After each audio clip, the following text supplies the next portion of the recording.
నువ్వేమి నా నుంచి ఏమి ఆశిస్తున్నావు? నీ ఇంటిలో ఏమి ఉంది? ఒక నూనె కుండ తప్ప నా ఇంటిలో ఏమీ లేవు.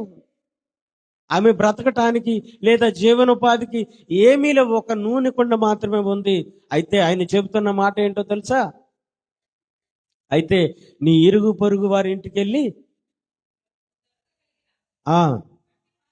వట్టి పాత్రలన్నీ ఎరువు పుచ్చుకుంటే ఎరువు తెచ్చుకోమంటున్నాడు. ఎరువు తెచ్చుకుని అంటూ ఉన్నాడు.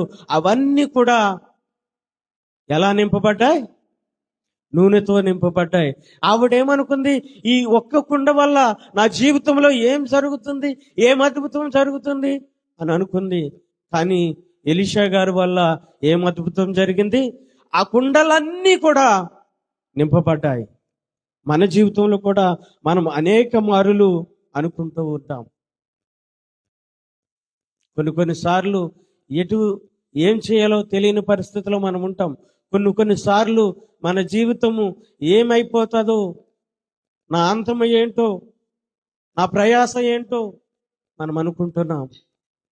కానీ ఒక కర్రతో ఎంత అద్భుతము చేశాడు దేవుడు. ఆయన దగ్గర అప్పటికి ఏమున్నాయి? కర్ర మాత్రమే ఉన్నది. కానీ కర్రతో ఎర్ర సముద్రమును కొట్టగా ఏమైంది?